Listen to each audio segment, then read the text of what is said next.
एक ग्रह से दूसरे ग्रह में जाना संभव है? एक ग्रह के लोग दूसरे ग्रह पे आराम से जा सकते हैं और क्या हम उनको इन आँखों से देख सकते हैं? हरे कृष्णा। आपका स्वागत है आपके अपने YouTube चैनल भक्ति ज्ञान में। मेरा नाम है द्रौपदी करुणा देवीदासी और मैं आप सबके चरणों में प्रणाम करते हुए ये आशीर्वाद चाहती हूँ कि मैं जो भी बोलूँ शास्त्रों के अनुसार बोलूँ। अगर आपको मेरी वीडियोस पसंद आ रही हैं तो अपने वेल विशर्स के साथ शेयर करना मत भूलिएगा और मेरे चैनल को सब्सक्राइब जरूर कीजिएगा। आपका एक लाइक मुझे मोटिवेशन देता है। तो आज का जो टॉपिक है बहुत ही डिटेल में डिस्कस करने वाले हैं हम। इसके 3 पार्ट्स हैं।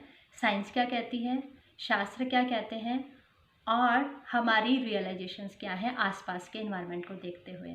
तो सबसे पहले हम डिस्कस करते हैं साइंस को, जिसको हम बहुत अच्छे से मानते हैं और जिसको हम फॉलो भी करते हैं। तो हमारी साइंस बताती है कि अभी फ़िलहाल हमने सुना था कि मून पे गए थे सब लोग, तो एक ग्रह से दूसरे ग्रह में जाया जा सकता है।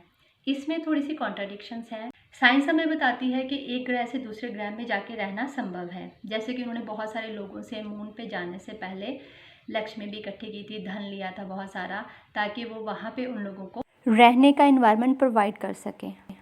दूसरा इसमें पॉइंट्स आते हैं कि मून पे जाने की बात झूठी थी, वो लोग गए ही नहीं, यहाँ पे आसपास ही उन्होंने कई वीडियोस बनाई हैं और हमें झूठ दिखाया है।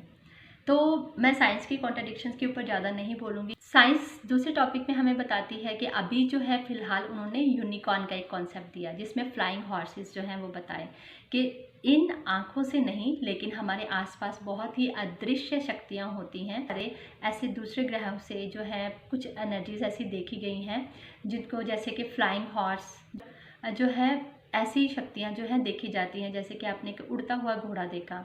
अब बहुत सारे लोग इसको गलत भी बोल रहे हैं, मैं इसके ऊपर भी नहीं जाऊंगी। चलिए अब डिस्कस करते हैं शास्त्र क्या कहते हैं। हिज डिवाइन ग्रेस एसी भक्ति वेदांत स्वामी शिला प्रभुपाद की बहुत ही सुंदर बुक है, easy journey to other planets, दूसरे ग्रहों की सुगम यात्रा। ये आप कहीं से भी अपने आसपास किसी भी इस्कॉन के टेम्पल से ले सकते हैं, बहुत ही इजीली अवेलेबल है, बहुत सुंदर बुक है। दूसरा एग्जाम्पल हम लेते हैं कि जैसे श्री गुरु ग्रंथ साहिब जी में बताया है कि भगवान के 24 अवतार हैं। तो जब भी हम भगवान के अवतारों की वर्णन करते हैं तो उसमें हम डिस्कस करते हैं कि भगवान कभी भी अकेले नहीं आते, उनके साथ उनके पार्षद आते हैं।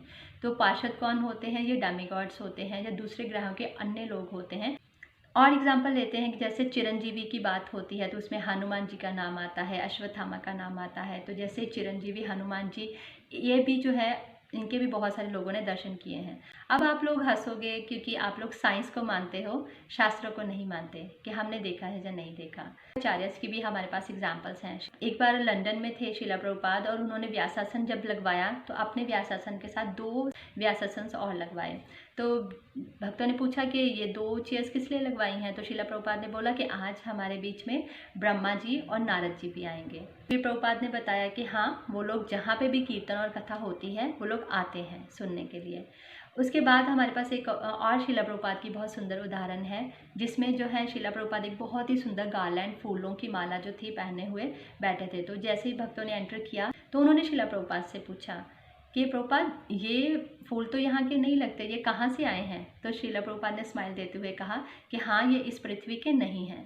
तो इस एग्जाम्पल से भी हमें बहुत सारा कुछ पता चलता है कि आचार्य शुद्ध भक्त जो हैं वो इस धरती पर रहते हुए भी दूसरे ग्रह के लोगों को देख सकते हैं, उनसे बात कर सकते हैं। और अगर ये बातें आपको मैथोलॉजी लग रही हों तो अर्जुन की ये कथा जिसमें वो इंद्रलोक गए थे ताकि वो जो है युद्ध को अच्छे से जीत सके। तो यहाँ अर्जुन जो है इस पृथ्वी लोक में थे सिर्फ 5000 साल पहले, तो वो भी जो थे इंद्रलोक गए थे कुछ जो थे वहाँ से इंस्ट्रूमेंट लेने। और ऐसे ही दूसरी कथा है जिसमें जो है इंद्र जो थे, इंद्रलोक में परिजात का फूल था जो अर्जुन थे उनको बहुत पसंद आया। तो वो अपनी प्रिय पत्नी को गिफ्ट करने के लिए वहाँ से परिजात का फूल जो है सत्यभामा जी के लिए लेके आए थे। तो ये हमारे पास बहुत ही सुंदर एग्जाम्पल्स हैं जहाँ से एक ग्रह से दूसरे ग्रह में जाना संभव है, लेकिन इसके बहुत सारे और भी पॉइंट है जिसको हम डिस्कस करते हैं।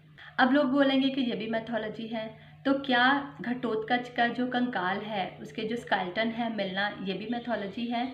और क्या जो है द्वारका नगरी का पानी के अंदर मिलना, ये भी मैथोलॉजी है? नेक्स्ट हम लाइव एग्जांपल्स लेते हैं। सबसे पहले हम ये समझते हैं कि अगर हमारे यहाँ पे आसपास जल नहीं होता और हमने जलचर नहीं देखे होते तो हम ये सोचते कि पानी में कोई रह सकता है क्या, पानी में भी जीवन है। झूठ बोलते हो तुम, ये मैथोलॉजी है। क्योंकि हमने उनको अपनी आंखों से देखा है इसलिए हम उनको मानते हैं कि हाँ, मछलियाँ, बहुत सारे जलचर जो हैं वो पानी में रहते हैं। जाएंगे तो हमारा जो इन्वायरमेंट है वो डिफरेंट है, उनका इन्वायरमेंट डिफरेंट है। ऐसे ही कर्ड की एग्जांपल लेते हैं। आपको पता है कि लैक्टोबैसिलस नाम के जो बैक्टीरिया होते हैं जिससे कर्ड बनता है, तो वो कर्ड के अंदर रहते हैं, मतलब पानी और मिक्स समथिंग थिक जगह पे रहते हैं। उनका बॉडी स्ट्रक्चर वैसा बना होता है इसलिए वो वहाँ पे रह सकते हैं। और इसके बिना अगर अग्नि में देखा हो आपने कि बहुत सारे बैक्टीरियाज होते हैं, वहाँ पे भी अलग तरह के जीव रहते हैं अग्नि के अंदर। तो बहुत सारे लोग बोलते हैं कि हम सूर्य पे नहीं जा सकते क्योंकि सूर्य के पास जाएंगे तो जल जाएंगे। हाँ, सूर्य के पास जाएंगे तो हम जल जाएंगे, लेकिन इसका अर्थ ये नहीं है कि सूर्य में जीवन नहीं है।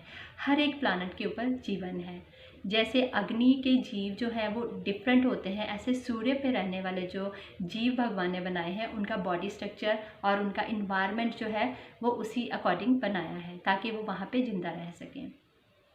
ऐसे ही हमारे पास चिल्ड इन्वायरमेंट की एग्जांपल है, जैसे कि अंटार्कटिका आपने सुना होगा। अंटार्कटिका में -93 डिग्री सेल्सियस टेम्परेचर होता है, लेकिन वहाँ पे भी जीवन है, लोग रहते हैं क्योंकि उनका बॉडी स्ट्रक्चर वहाँ पर रहने के लिए उन्होंने ढाल लिया है। ऐसे ही कुछ इन्वायरमेंट तक हम अपने आप को ढाल सकते हैं, लेकिन हर इन्वायरमेंट के लिए हम अपने आप को ढाल नहीं सकते। दूसरा लाइव एग्जांपल लेते हैं। जैसे आपने देखा होगा जहाँ पे बहुत ही पॉवर्टी होती है जिन कंट्रीज़ में, वहाँ पे जो लेबर होते हैं जब काम करते हैं तो उनकी जो फैमिली है, उनके छोटे छोटे बच्चे वो भी उनके साथ होते हैं। तपती धूप में वो लोग जो है नंगे पाँव घूम रहे होते हैं। क्या हम स्लीपर्स पहन के भी ऐसे इन्वायरमेंट में खड़े हो सकते हैं? इन्होंने अपने आप को उस इन्वायरमेंट के अकॉर्डिंग ढाल लिया होता है। एक्चुअल में इसमें बहुत सारे पॉइंट्स हैं। पहला है कि हम अपने इन्वायरमेंट को कोशिश करके ढाल सकते हैं किसी एक लिमिटेड इन्वायरमेंट तक। दूसरा है कि हम जो है हमें जो है दूसरे ग्रह पे जाने के लिए, दूसरे प्लैनेट्स पे जाने के लिए एक डिफरेंट तरह की बॉडी चाहिए। और थर्ड होता है कि हमें भक्ति मार्ग चाहिए। भक्ति मार्ग से हम दूसरे ग्रह पे जा सकते हैं। आपने अभी एग्जाम्पल सुना अर्जुन का। अर्जुन भगवान के अनन्य भक्तों में से एक है। भगवान बताते हैं कि भगवद गीता, अर्जुन मैंने तुम्हें इसलिए सुनाई है क्योंकि तुम मेरे सखा और मेरे अनन्य भक्त हो। तो भक्तों के अंदर ऐसी कैपेसिटी होती है कि वो एक जगह से दूसरी जगह पे जा सकते हैं। इसके लिए हमें शास्त्र पढ़ने होंगे। अब लोग सोचेंगे कि ऐसा कैसे, ये तो हो नहीं सकता, मैं क्यों नहीं देख सकता हूँ, हम क्यों नहीं देख सकते भगवान को, किसी ने देखा है क्या भगवान को? तो अगर आप देखिए कि हम अपनी आंखों से सूर्य को देखते हैं, सूर्य मंडल को देखते हैं, तो हम सोचते हैं कि एक छोटी सी थाली जितना उसका आकार है, लेकिन ऐसा नहीं। सूर्य का अपना एरिया जो है वो डिस्क्राइब किया गया है कि वो बहुत बड़ा है, इस पृथ्वी से भी बहुत बड़ा। तो क्या हम अपनी आंखों से सही अनुमान लगा पा रहे हैं सूर्य को देख के? नहीं। ऐसे ही दूसरा एग्जांपल लेते हैं चमगादड़ का। जो चमगादड़ होता है, बताते हैं कि उसका जो बोलने की शक्ति है वो इतनी ज़्यादा हाई होती है कि हमारी जो सुनने की शक्ति है उससे भी बहुत ऊपर होती है। मतलब उसका जो वॉल्यूम है वो इतना हाई होता है कि हमारा जो वॉल्यूम सुनने का है उससे भी ऊपर चला जाता है, जिसके कारण हम उसकी आवाज़ को सुन नहीं पाते, लेकिन वो बोलता है।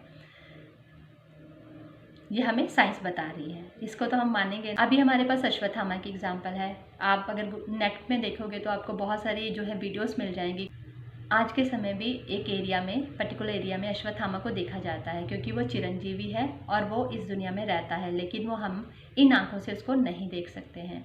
ऐसे ही एक और एग्जांपल संजय की है, जो 5000 साल पहले जब महाभारत के युद्ध में वो युद्ध जो है लड़ाई करके वापस आते थे अपने जो धृतराष्ट्र के पास, तो धृतराष्ट्र को आके वो सारी कथा सुनाता है क्योंकि उनको व्यासदेव जी ने दिव्य चक्षु दिए थे। तो वो दिव्य चक्षु हमारे पास नहीं है अभी। वो दिव्य चक्षु हमारे पास आएंगे जब हम शास्त्र पढ़ेंगे, भक्तों का संग करेंगे, आचार्यों का संग करेंगे और भगवान का नाम लेंगे। जाते जाते एक बहुत सुंदर एग्जाम्पल बता के जाती हूँ। जैसे बहुत सारे भक्त जो हैं शुद्ध भक्ति करते हैं और वो जब वो भक्ति कर रहे होते हैं बहुत ही शुद्ध भाव से, कई बार हमारा मन जो है इतना रम जाता है भगवान में, तो उस समय अगर आप फील करोगे तो आपको बहुत ही सुंदर, एक बहुत ही स्वीट सा अरोमा जो है अपने आसपास जो है, सुंदर खुशबू जो है वो आप फील करते हो। तो वो क्या है, कभी आपने नोटिस किया है? कभी आपने ये नोटिस किया है कि जब हम जप कर रहे होते हैं बहुत ध्यान से बैठे और बहुत ही मन लगा के इस दुनिया से बिल्कुल अलग, तो वहाँ पे जब हम कहते हैं कि भगवान हमारे जीवा पे डांस करते हैं, जब हम चैंटिंग कर रहे होते हैं तो बहुत स्वीट एक टेस्ट जो है हमारे मुंह में आता है। कभी फील किया है? अगर इन सारी चीज़ों को आपने फील किया है तो आप मेरे साथ भी शेयर कीजिए। Thank you so much. जाते जाते बस एक ही रिक्वेस्ट करूँगी कि शास्त्र पढ़िए और दूसरों को पढ़ने की भी प्रेरणा दीजिए। हरे कृष्णा।